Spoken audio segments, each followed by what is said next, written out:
Coming up live at 10, the national brackets have been released for the men's ice hockey championship. And this means more than ever they're trying to disinfect everything the kids are touching. In addition, the district is doing everything it can to teach the kids about proper hygiene. And that includes frequent hand washing with both soap and water. And reminding kids that when they need to sneeze or cough to do so into a tissue or a paper towel. According to the mother, the man in the other car continued to stare at her while he touched himself. So she grabbed her phone to call the police, gave the man a specific gesture, and then sped off.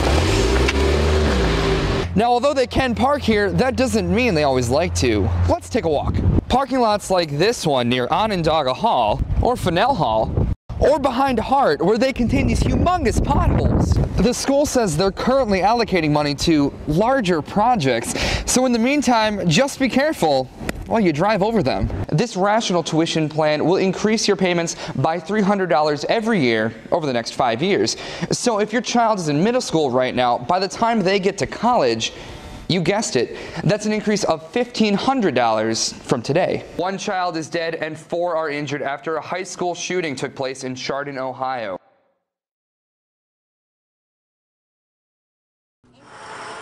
Parents found out if their child would be moving schools at today's Home and Schools Association meeting, including Mike Wynn and his daughter T. Yes, we just found out recently that she's moving schools. And Patricia Williams and her son Gregory. No, we're not. We just found out tonight that we will not be moving. The redrawing of district lines for the first time in 15 years was necessary due to recent shifts in population.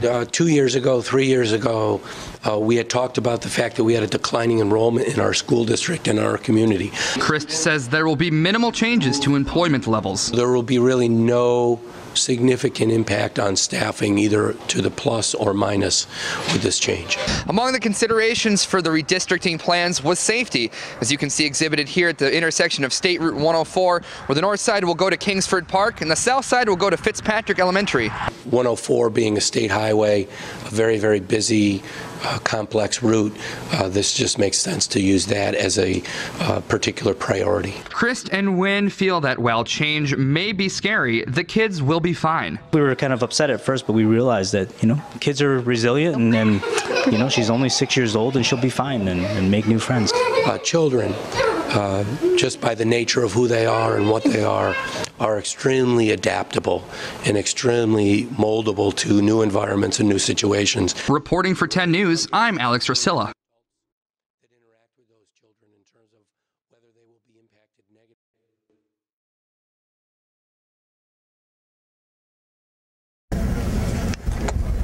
1,100 backpacks all here in the SUNY Oswego quad, each casting their ghostly shadow onto one inexplicable reason. Suicide on college campuses and the impact it has and the preventative measures that can be taken upon it is just one reason why Active Minds President Joanna Malassen feels everyone should come down to find out about suicide awareness. We're just really trying to make an impact on the student population.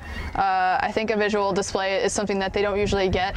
So they should come out and look at it because it'll hit you somewhere. It's also personal to her. I do have numerous friends that have struggled with it.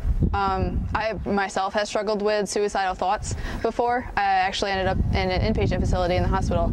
And being president of a club like this, I hear stories all the time about anything from suicide to depression to anything like self-harm. With over 350 active chapters throughout the United States, including one here in SUNY Oswego, Active Minds is able to bring the messages of college kids to college kids. We've been working just to spread awareness of mental health and let people know that it's okay to talk about it because there's a huge stigma still associated with mental health. Reporting, I'm Alex Resila, Oswego's News.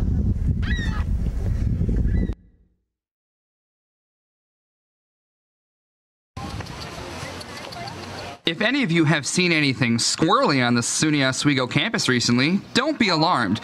Rodney Warren can feed, interact, and communicate with squirrels. It's a trick from psychology called study of Pavlov's dogs. Or classical conditioning, which is an experiment from the Russian psychologist Ivan Pavlov, where you can teach an animal a learned stimulus with the use of audio or visual cues. Now that he's been doing this for several years, it only takes him About a month and a half, 2 months to train a squirrel. Rodney, or as he's better known, the Squirrel Kid, attracts the animals with peanuts and a clicking noise, training them to act almost as pets. Some will climb on me, some will climb my pant legs, one will stand on my arm. Some guys can get them to sit on their shoulders, not around here. Although many students around campus know Rodney, he doesn't always get the most positive reaction. I've actually had some of my stuff scattered across the quad because of a bully. I've had people say negative things to me. This semester has been a complete 180. Everybody's really nice to me, super positive. Rodney has only tried this practice with squirrels, but he feels in theory it could work with any animal. I would like to try it with other wild animals sometime, like maybe raccoons, skunks if I'm feeling extremely courageous. Rodney hopes that his somewhat nutty legacy will continue on when he graduates this upcoming spring. Somebody talked to me today, and I guess I might be passing on the knowledge of how to do it to a freshman. Reporting for 10 News, I'm Alex Resila.